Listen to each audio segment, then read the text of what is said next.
Hello. This is a slightly unscheduled episode of Gut Reactions, but I have been doing one a week to the AHSOKA television series, the spin-off of the Star Wars franchise starring Rosario Dawson. Always very boring when I do these things on my own. So wherever possible, great to have a co-host. And if you can have one of the most amazing co-hosts on the planet, then why not have Retro Nerd Girl? Hello. I'm in the far regions of the Milky Way galaxy, so yeah, coming live from the retro space station, currently off bombs due to a passing meteorite. So that's all good. Thanks for popping on and joining me. It's a bit of an unusual. It's a bit of an unusual hour for me. I'm not usually do streams in the afternoon. That's why I've got such a low number of people watching right now. But I'm sure they'll catch it later.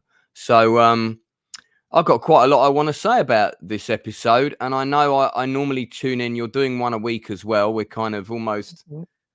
You came on my episode 3 as well, which I was very grateful because I prefer to bounce back and forth with people. I want to hear what you thought about it first. So, episode 4 of AHSOKA, what did you think? Is much improved for me. I finally have some motivations I finally have some emoting from AHSOKA. I'm finally getting, I feel like we're getting the shift from the focus from being Sabine and Ren to AHSOKA. So I like that it's getting mysterious now. It's also getting mysterious. We don't know what to expect in the next episode. We know possibly some of our characters may be in a different galaxy, and that's fascinating and new. So I like that. So a lot to be liked. I really enjoyed it. The show is improving for me. Yeah, I haven't been measuring the running time of the episodes, but this one felt like it. For me, it felt like the first episode where every minute of screen time was well used.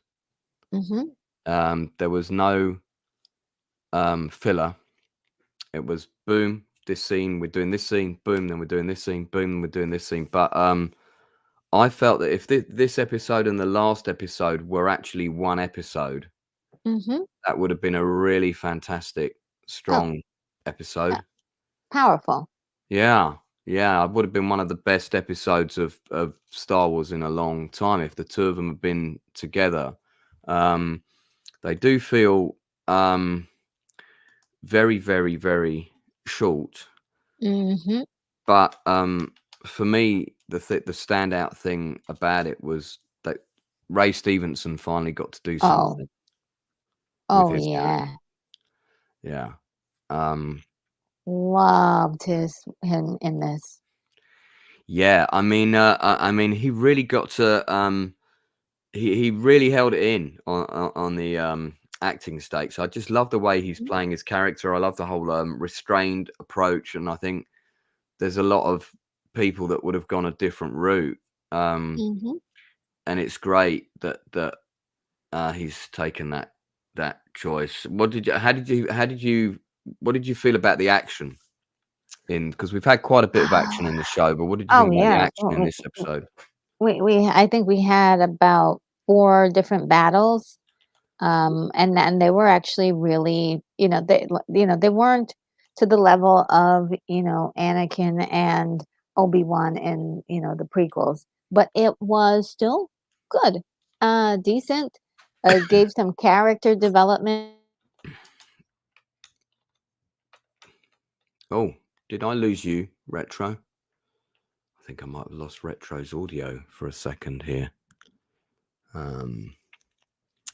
Retro, we've lost your space station. Oh, well, I'll better fill in for a bit then. Just interrupt me because I've lost your audio, Retro. I can't hear you. Let me take you out and bring you back in again for a sec. Hold on, let me do that. How's that? Oh, I've lost your audio completely. I don't know what's happened there. You might need to relog in. but I can't hear you. Yeah, okay. So we've lost Retro signal. Okay, she's going to reboot. Well, whilst Retro's doing that, I'll just talk a bit more. I had a super chat, which was really kind of RR TNZ, my good buddy from New Zealand, who said, can't join in the live, but a decent episode carried by the late, great Ray Stevenson, whose presence and menacing charm dominated every scene. I would completely agree with that. And thank you very much for the super chat, mate. Really appreciate it. And again, you know, in these hardened times, I know every penny's important. Hopefully we'll have Retro back in just a sec. But I have to agree that it was definitely the standout episode for me. I think I've got Retro back now. Retro, do we have you? Yes, I'm in a bad part of space right now. Yeah. Look, I was trying to say that I love the fight because they really made use of his actual size. Yeah. And didn't didn't say like, okay, Ahsoka's so good that she can beat up this huge dude. They made her actually work for that scene. Yeah. And he really wiped the floor with her. And I was like, wow, this is actually really good that they've put the fact that this guy is a powerful user of the Force, and he knows how to actually not just use it physically, but also the mental strategy he used to get that information from Sabine. He just closed his eyes. I see, I liked that because that for me was the first step of the seduction of her to the dark side of the Force. That's exactly what I called it. The seduction of Sabine. That may be setting up I mean, we may end up with a climactic confrontation between Ahsoka and Sabine at the end of the show. Which, of course, Ahsoka will wipe the floor with that girl. If they have that and Ahsoka is forced to kill Sabine, yeah, that for me will completely redeem the show totally. that will be such a choice. Good arc. Yeah, it's a choice. I mean, first you're trying to like help somebody, and then you have to be forced to kill them. Yeah, that would actually bring some conflict into this story. Yeah, I think it would be a really good. I like the fact that as we were talking about with the map and everything, I like the fact that the ring spaceship is this traveling vessel that opens up that void, and now that stuff's all happened. It kind of that element of the plot that was maybe a little bit suspect before is kind of working for me now. I don't mind the MacGuffin map thing anymore, and it kind of now it kind of makes sense why there would need to be a way that people could find this guy, the right people, but not the wrong people, so that his allies could come to him, but it would not be easy for his enemies to find him. So I get why it's a little bit MacGuffin-y, and it's a little bit illogical, but it's Star Wars, it's science fiction, so I'm quite happy to ride that out. I really liked that the last 20 minutes or the last 10 minutes of the episode was really strong for me. Yeah. It really was. I like where it's going. I like what's happening. There's lots of questions now that they need to answer. And hopefully we'll get those answers in the next episode. It's fascinating to me. So I'm really curious. I'm really curious at this point. I'll tell you what, that black X-Wing pilot might as well have been wearing a red Star Trek vest, eh? Oh yeah. Killed him off pretty quickly. It's like, it's funny that for some reason in this show, and it's been a bit of a trend with Star Wars of late, that all of the rebel pilots are being cast, even just the extras are being cast by old actors or older actors. And I'm wondering if that they're trying to say because by this point in the rebellion, lots of the younger pilots have all been killed already, or if that's just a coincidence. Oh, I see what you're saying. Yeah, because this timeline of this show is taking place after Jedi, right? So it's in the immediate sort of aftermath. I don't know how many years after it's set. I thought it was kind of like in the immediate year or two after. This is actually no, I thought it was about 5 years later as far as fine. Okay. I thought. Which would I could be make wrong. which I would could make be- sense, because if you look at the pilots of most of the rebel pilots in Star Wars Empire and Jedi, they're mostly kind of young men. And then I don't know, I don't know where this is set in relation to the sequel trilogy. Is it before the sequel trilogy? I'm totally Yes, lost. it's before the sequel trilogy, kind of showing why we got from the Battle of Yavin, when everybody thought that the Empire was overthrown, to now we're getting to the place where we're getting closer and closer to where the New Order kind of arrives. But Emerging. before that, yeah, this is an interesting. So this is quite an interesting period of Star Wars history, and I don't want to see any other super weapons. There's another one coming up soon. In that case, the Planet Killer or whatever, and it would just Star be Killer. fun. Yeah, with Star Killer, right? Yeah, I hated that as a Me too. plot device. So stupid. Yeah, they borrowed it from Flash Gordon. I mean, I get why they did it, because they wiped out the core systems. It was basically kind of a J.J. Abrams reboot device, to a degree. Wipe out the administration of the galaxy and start again, kind of thing, literally. But I just want to see smaller naval engagements with smaller fleets. So when I got very excited when it's like, okay, the rebel general, the lady with the green makeup, what's that can't afford a nanny. Yeah, that's general? the one.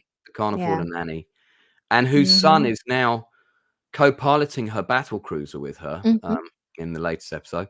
I mean, that storyline, that little subplot thing's not really working for me. I think they could just have got rid of that. And that's maybe the one weak point of this episode.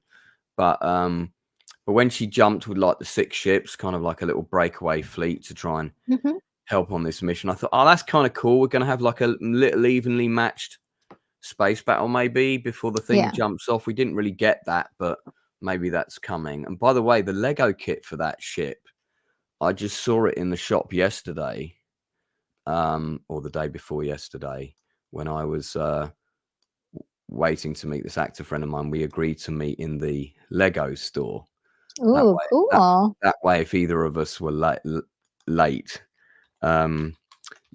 we'd have stuff to look at. And cool. hang on, I've got to show you this set. And I saw this set, and I thought, is it the Ghost ship?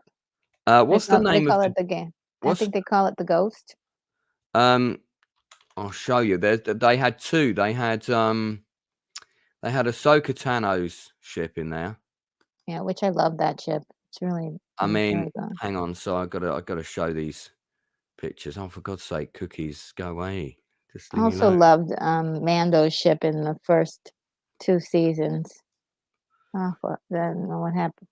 They destroyed it. So. Oh yeah, I bought that Lego set for my friend's kid, and it was so hard for me to part with it. That's pricey. Yeah, I know, right? That's 64 UK pounds. So so that's like about $2,000 US. No, no, it's not. God. But it's yeah. I mean, it is expensive. Now that's not the first ship that I saw, but that's AHSOKA's ship. But they also had the little Lego people. now they also had. Is it this one? Was it this one? Because I had a good look. Yeah, they had this one as well. The Ghost, yeah. Everybody's like freaking out because of that chip. Well, I'll tell you what, It's nice. It's I nice. handled the set and lifted it up and had a look at it, and I thought, yeah, I'm probably gonna have to buy this at some point, but do I really need it? And the guy on the other shoulder is like jumping up and down saying, "You don't need it. Buy a new mattress for the bed." Because at the minute, the mattress on my bedroom, which I occasionally rent to visiting actors, because lots of people are coming in and out now, it's got knackered pretty quickly, so I need to get a new mattress, definitely, especially as I've got some guests next week. So Oh, wow. unfortunately, I think mattress is going to have to triumph over Mm. Ghost and Phantom 2. Oh, I see, because they call it Ghost and Phantom 2 because this is the little pod ship that comes off the back, right? Ah, yeah. Okay. That's I cool. mean, you Yeah. know, that's a Okay, Lego. now I see why people want it. Yeah, that's a Lego set that I'm definitely gonna have to own. A couple of regulars in the chat. Good morning, John Douglas. Nice to see you. I think I've seen you on Retro's streams as well. Desert Phoenix, of course, who's actually been on. I invited him to come on one of my Lone Wolf streams. You know, where I'm playing the Oh, game. cool. Yeah, and he actually came on and he was doing all the voices with me. And you know, he's Ah. a veteran. He's not an actor. He's actually a pretty good actor. He's pretty Oh, good at boy. doing all the funny voice. He actually does a pretty good British accent. So, and of course, Keith E popping Hey, in. Kitty. Do love Keith. How are you this morning? Do you now, Retro? Do you own any Lego Star Wars? No, I haven't. I almost did get some things. So they are quite tempting. I am trying to stay away from my drug habit of buying toys Of buying shit that you don't really need.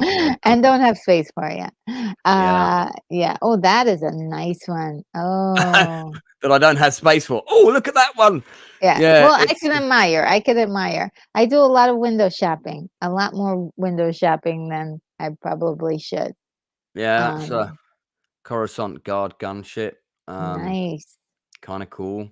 Another one of the new sets, and it's funny. I mean, look at that one, which is £130, and the Old Republic gunship, which is an older model. I don't even know if you can still get this anymore. That's now £344. Nice. Yeah, that's right. If you the Well, longer that's you one of wait to the. get stuff, goes up in price. Ooh. That's one of the, when you're in that black box range. That's like the pricey stuff. Mm-hmm. Yeah. So well, and I've seen something on eBay I want right now, which I can't afford, which makes me wish I had a Patreon account sorted out, so I could put it on my wish list. So yeah, but I'm sure that these latest Star Wars editions are going to sell very well, thanks to the show. And this, by the way, does revolve like Oh, sweet. yeah, can see I mean, here, that's like, the main purpose. Oh, that's nice. yeah, bit like that That's what I fairground. like about the ship, the How are way we it feeling moves. about this robot character that's voiced by David Tennant? Although it could have been pretty much voiced by anybody, to be honest. I like Huang. He is interesting. He's brings a lot of levity to a lot of the scenes without being like C3PO, like, oh, Yeah. he's competent. I did want that robot fight to be a little bit more juicier. I wanted him to like wipe the floor with those guys. It was quite cool that he actually turned out to be capable of defending himself, and you Yes, thought for a minute he was going to best one of them, but then he's not an assassin droid at the end of the day, is he? exactly. So it was good Yeah. that they didn't give him powers that he didn't have. I feel like I do want Well, this the Ahsoka Lego figure. the only thing is that I like he knows all the Jedi like kata moves and things like that. He doesn't have to have the force or anything, but I'd like to see him use some of that skill he's got already baked inside. So, is the Jedi skill better than the can it get you out of trouble? So Yeah, it would that's have good. been it would have been kind of nice to see that. Keith has just reminded me that I do have a Patreon account. I did start one because he says he's signed me up for your Patreon account, or maybe he means I will sign up for it. I do have a Patreon account. I opened it ages ago on the advice of a friend of mine before this channel was really doing anything.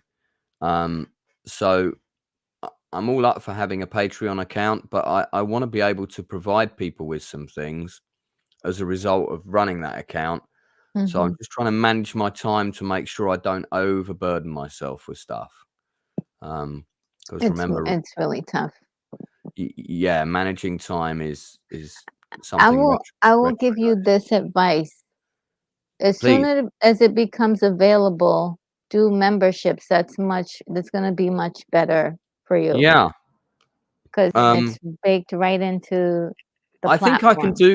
can do memberships now. I think you should be able to. You have over 1,000 subscribers. You should have the right amount of watch hours.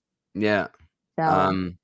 So I'll probably book a special technical chat with my Retro 9000 Droid app, which will help talk me through at your command. Which will help talk me through these things, because I'm not very good with sorting this stuff out. My memory retention abilities don't help. People were telling me their name yesterday. Oh boy! Like, yeah, hi, I'm so and so, and like, honestly, and 5 minutes later they come up to, hey, Lance, and I'd be, hey, and they didn't have a name badge on. I'd be, hey, Fred, Bob, Ted, Nick, Mick. Which one were you? My best friend ever. Yeah, and I can't have a 10-minute conversation with everybody explaining that I've got brain damage and don't really haven't got very good memory retention ability at the best of times. But sometimes I'm sneaky and I'll write like people's names down in a book. That's really good. You're making the effort. I don't have any excuse. I don't remember people's names. I take my diary everywhere, and I write lists in my diary all the time. That's how I remember stuff. That's really good. But yeah, so I have to, I have to be told something like repetition so that it sticks. That's just me naturally, so I don't have an excuse. There you go. But yeah, after about maybe the 20th time, I'll remember. Keith says he's a member and Patreon with Retro, double dipping. That's so sweet. Thank you so much. No, yeah, it's very kind, and I know, Keith, you came to me via way of Retro, and I appreciate the mutual support. So overall, okay, on this episode, getting back on topic, definitely the strongest episode of the show for me so far. I'm going to give it probably a 7 out of 10. That's good. Because I gave episode 1, I gave a 6. Episode 2, I gave a 5. Episode 3, I gave a 4. Didn't like episode 3. Too short. Bit naff. Didn't like the space battle. Didn't like the sound of the laser guns on the ships, and lots of things that just annoyed me.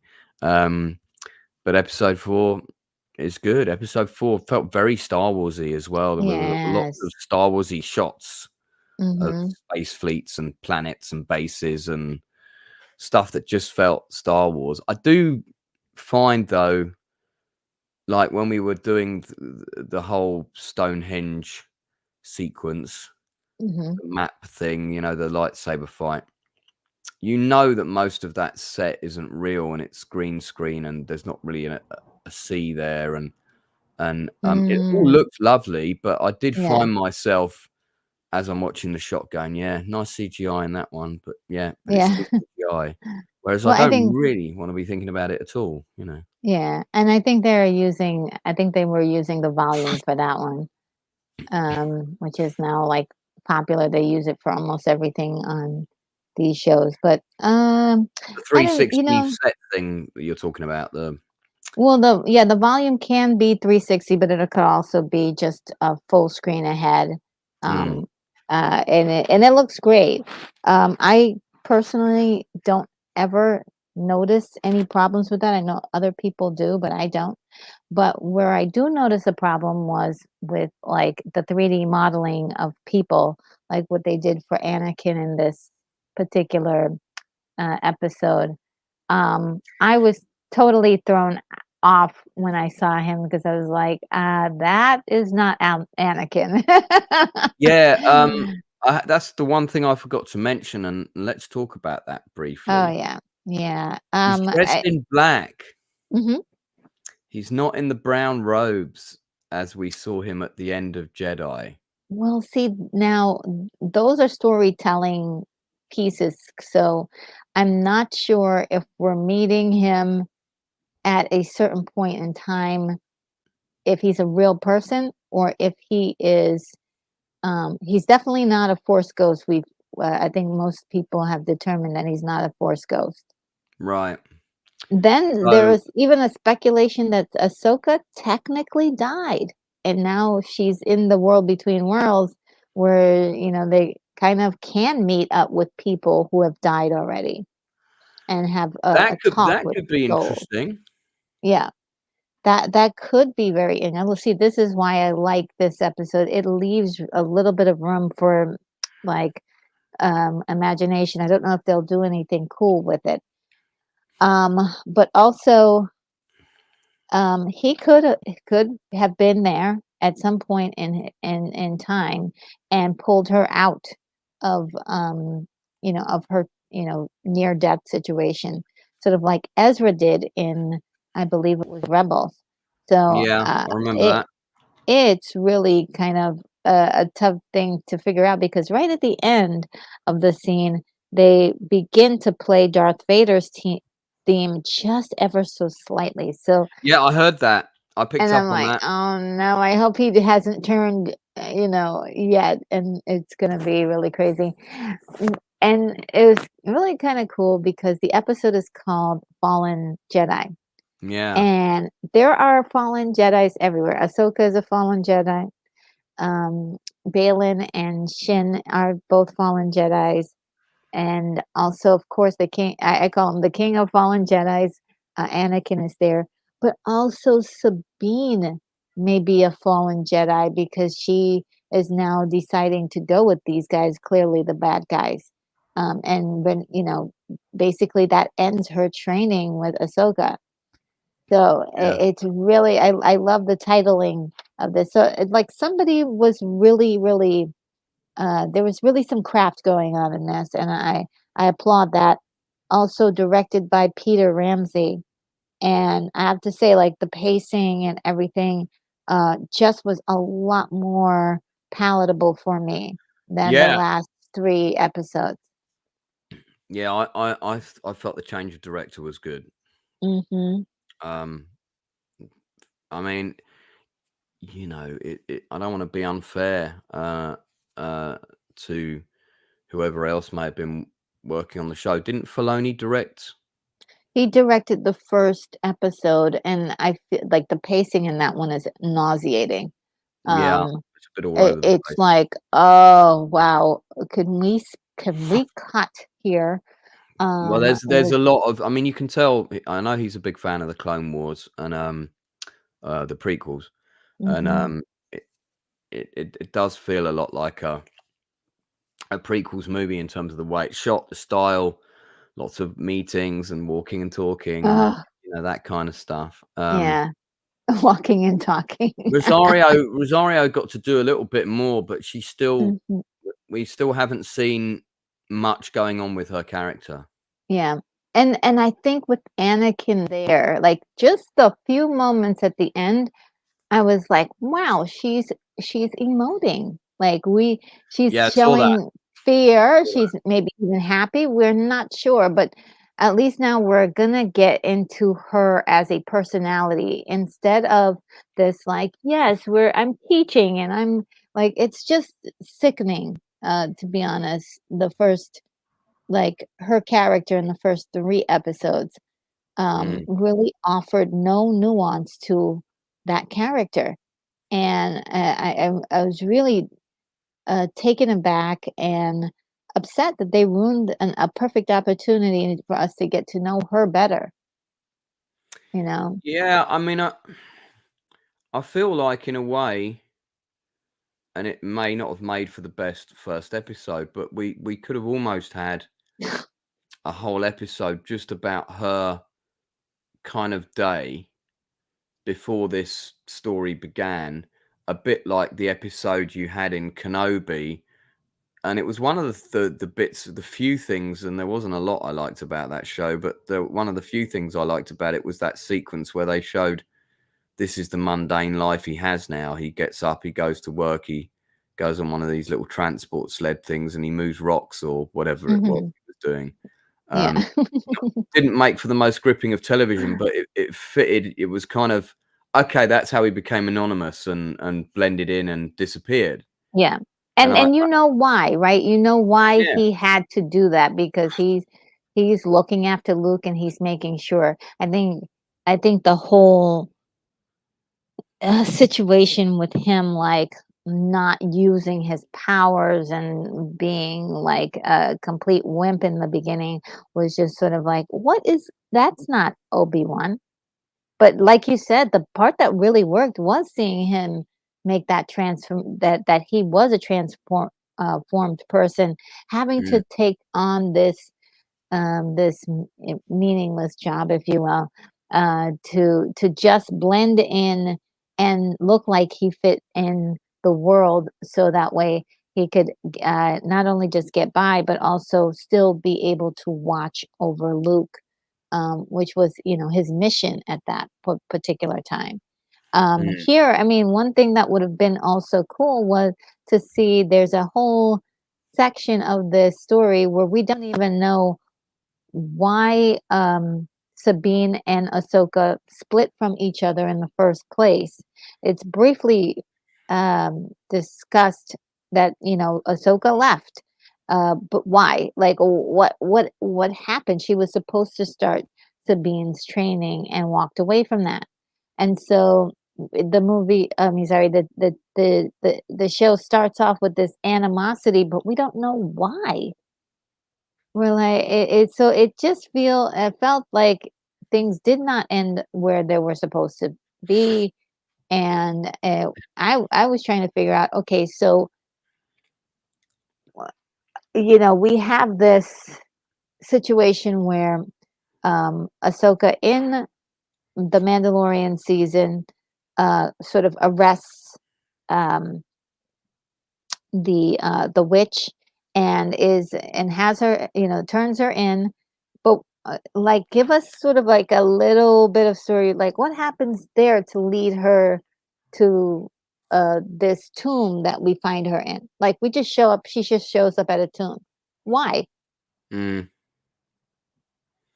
you know There's that line from the droid where he goes, "The two of you were always better together," which was very loaded. That line, hmm um, and I'm not sure if are we trying to say that they had a relationship that this, because I don't remember that ever being implied in the animated show that they had a relationship. well If they did imply that, I must have missed that. at the end, right, they were supposed to go off together to find Ezra. Yeah, no. I know that they had a friendship, and I remember that was the end You of the mean more animated than a friendship? Rebels.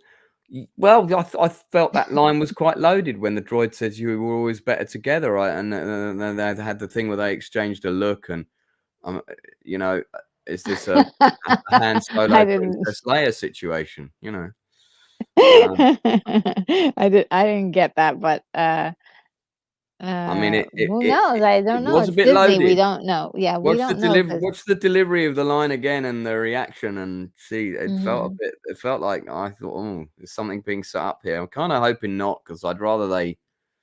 I thought it was platonic, to be honest. I Yeah. thought it was about like them working as a team together, and we kind of just saw them defeat those guys. And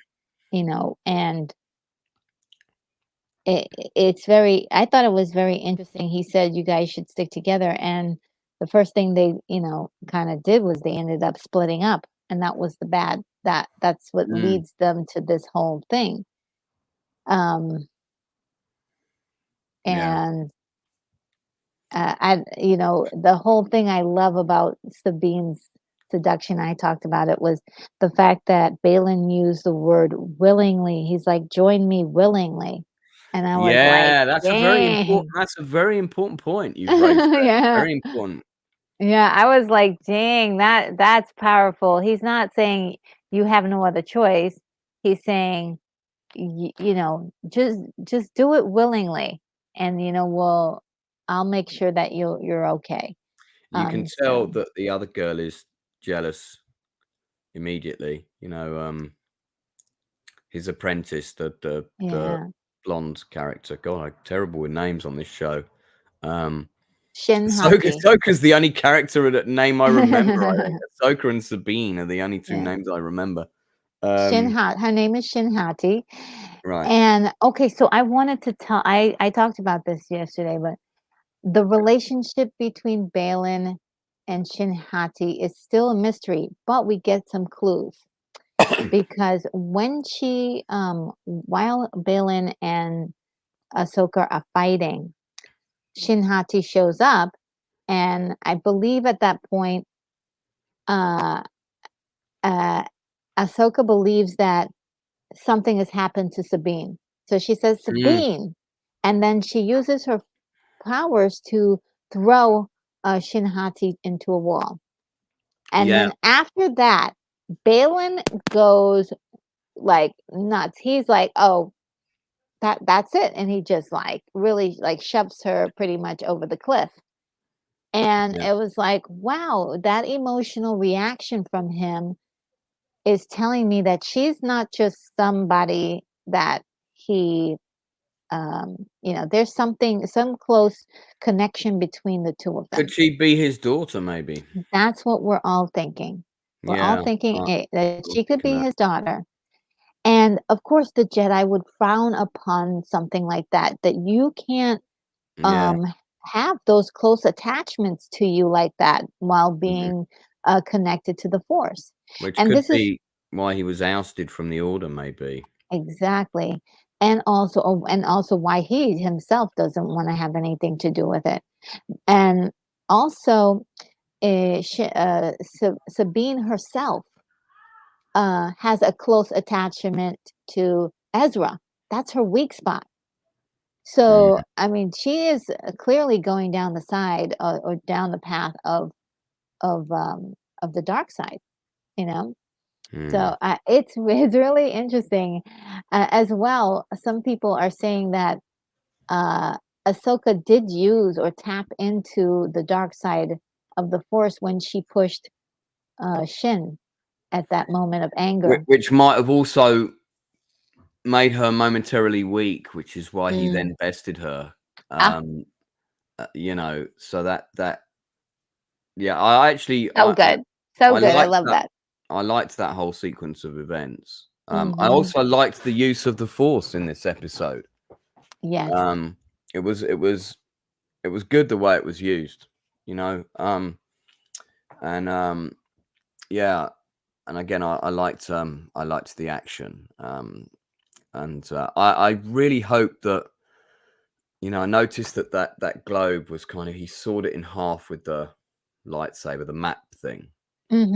I really hope that like the next episode isn't like Anakin stepping forward and rebuilding the device for Ahsoka, and we see it fuse back together, and then she's got the map. I'd really hope we do. If we go down that road, I'm going to be like, oh no. Force using magic. Well, that could happen, but also Ahsoka did burn her hand when she was holding that sphere. So a lot of the theory is that maybe we've got an Indiana Jones situation where it seared the map onto her hand. So that is a possibility. But she won't be able to read it unless she wears a black hat, a leather trench coat, and has a monocle in her eye. Only then can she truly harness the power of the burned hand. the British actor who played that role passed away many moons. In fact, I think he passed away not long after Raiders of the Lost Ark. Fantastic! He did such a great job Yes. in that role, And so many other like small roles he did too. That I was surprised to see him, and I was like, oh, you're really really good. Well, let's wrap this up. What Mhm. do you give it out of 10? The episode, I've already said 7 out of 10 for me. I did give it quite a high score. I gave it an 8.5. So just as a quick background, the first episode I gave a 5.5. So each time I've kind of given up one, like a big jump. So the second one was 6.5. The last one I gave a 7.5, 8.5. Right. It's getting better for me. It's getting better for me. I'm starting to understand the characters more because they're doing more. They're giving me more. So, Yeah. is it perfect? I mean, I'm still upset about the beginning. I'm still Yeah. kind of unhappy that we did not get a good beginning that was strong, like a Yeah, strong beginning. there might be a flashback episode. I wouldn't put it past them. It's been done before in quite a lot of shows lately, but I have a feeling probably not. But if it happened, I wouldn't be surprised. I'd be really interested once the whole thing's out, and I think there's 10 episodes. I think 8. 8. Okay, So we're halfway through. right. Okay, so we've got 4 to go. And the I'd be next episode is going to be directed by Dave Filoni, so we'll get a stronger idea of his vision from that next episode. We hope. Yes. A new hope. Certainly episode 4 has given me a new hope. I mean, it would be very interesting to get all of those 8 episodes and in the hands of a skillful director, and I bet you could cut it into a really good feature film. I think so too. Yeah, I think so too. the And AHSOKA edit, bit like the Phantom edit, you know. But and yeah, this would be the first act. yeah, Really.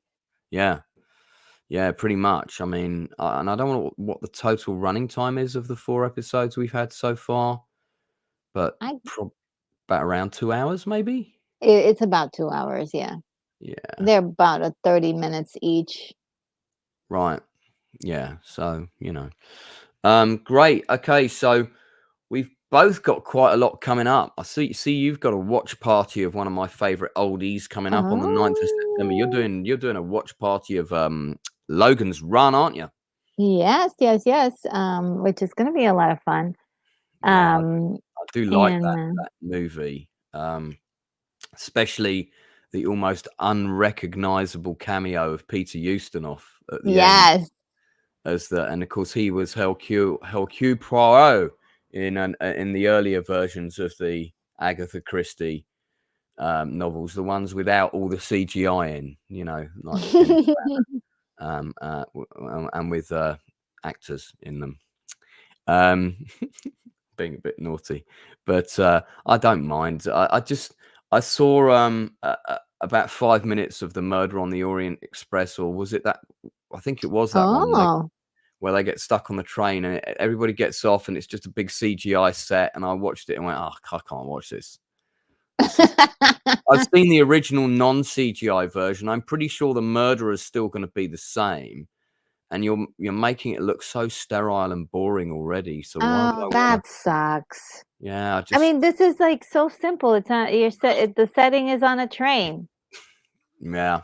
Anyway, but I know they've just done one down the Nile, and apparently they did shoot portions of it on a boat down the Nile. I read somewhere, so I may well give that a watch at some point. Just want to bring up this comment earlier. Don't think I didn't see it. Desert and Keith having a big chat about the two of us in the chat here. These two make a perfect pair for discussion. Both are very free with their opinions and not afraid to share them. Oh, thank you, Keithy. I became friends with another YouTuber called Copa Catania, and me and him have got vastly different tastes in films, although we also do like a lot of the same stuff. And how me and him became friends was he hates the original Avatar movie and I love it. I'm big fan of the first Avatar movie, and actually, I quite like the second one as well. I started watching it again last night, funnily enough, and Interesting. And I made a joke about that, and he said, "I can't believe you like Avatar," and I said, "Well, I'll tell you what, come on my channel and we'll talk about it." And so that's how me and Copa became friends. I don't just want to be chatting with people who agree with me. I want to hear different people's opinions, and also different generations like different things. Oh yeah, as well, and it all depends on what kind of stuff I think you were brought up with as well. And I happen to not be that much of a fan of the Avatar movies. I respect them, but right. I don't hate them. But Well, that's a topic for another stream. So you've got Logan's Run. You're doing that stream on the 9th. Friday. Is that? That one is going to be on Saturday. That means you probably can't 9th. do my top 5 sci-fi thing on Saturday because that'd be so. What time is it? 9 p.m. my time. So that's probably early afternoon for you, I think. Maybe 2 or something. If it's 2:00, maybe I can squeeze by, but we'll talk after. All right, yeah, cool. Yeah, well, so we'll see if I would love to try to join for something like that because that's totally up my alley. Yeah, it is. It's only films from the 2 decades of basically the 70s and the 80s. We are including the year 1990, so you can have films from that. On with my good man Wayne Byrne. I think I've got a couple of other YouTubers coming on as well, so it should be quite a lively panel. Okay. And it's funny because Wayne has already said in his top 5 there's going to be no Star Wars films and no Blade Runner. So controversial statement to make there. But I'm really looking forward to seeing what are in his top 5. I've told people that they can pick, if you rather than agonize over, oh, should I put Star Wars or Empire Strikes Back? I've told people they can pick the Star Wars trilogy as a single choice. Ooh. So you can just put Star Wars trilogy as your number 2 pick or whatever. Because I think that just otherwise it's just going to be a Star Wars chart. Like Star Wars 1, Star Wars 2. Well, I think it could easily be that way, and I kind of wanted to cut through the mustard of that. So I got that on Saturday. I'm doing a little stream tonight about my visit to the Miniatures Museum in Lyon. I'm going to be showing the pictures. And I'm going to be recommending that. Now, that trip actually took place quite a few years ago. I went just before the pandemic in the summer of I think it was the summer of 2019. And you just don't know how much I love miniatures. Well, I mean, tune in to watch. I will. If you want to pop on, you can, because I don't think I've got a guest co-host for it. Probably won't go too long because as you can hear, my voice is still a bit dead from last night. By the way, I've got to share this picture with you that somebody did for me on a birthday card in July. I don't know if I showed you this. This is definitely the appropriate stream. There we go. See, what did I tell you? All the pilots are old. All the pilots are old. I want somebody to do that for me. We need a retro. I want to be a pilot in the Empire. Not in the Empire, but in the Rebel Alliance. I would certainly like to have a cameo as a pilot in Star Wars. That would be a lot of fun. That's cool. But the Miniatures Museum, very interesting place, and the guy who runs it, I think it's still the same guy. He is also a collector of movie props. So he's got a load of official movie memorabilia in the museum, including a number of original science fiction props and costumes. And I'll just show you one example. And the guy actually showed me around his personal workshop when I visited as well. Oh, that So I sounds so just thought this would awesome. be of interest, and it's going to be. There you go. So that's the Hellboy original tool belt, I believe, and a cast of the makeup that was done, and so on for Hellboy. So yeah, so I'm gonna be going through all the stills and just talking about my visit to the museum and recommending that people go. And yeah, it's a great place. So Retro, thanks for coming on. Funnily enough, I in the original description I had your information from last time, and I thought, she probably can't make it today, so I took it off. As soon as I get off this stream, I'll add it so people can find you. But Retro is pretty easy to find if you're not just signed up already. Type in Retro Nerd Girl and you'll find me on the interwebs. And don't forget, I've got 2 great interviews next week. Tim Thomason on Tuesday, actress Danny Mosley on Wednesday. Oh, wow. But I know, keep him busy. But that's all for now. So I'll be back again tonight. I think it's at 8 o'clock. Let me just check the time because I'm not even sure. I'm trying not to clash with Drinkers Open Bar, which I moderate on Miniatures Museum. It's 8 o'clock tonight. That's right, 8 o'clock. So I'll probably be on for about an hour from 8 till 9 UK time, maybe less if my voice is not holding out. Until then, that's it from me, and I'll see you again in a few hours. Take care, everybody.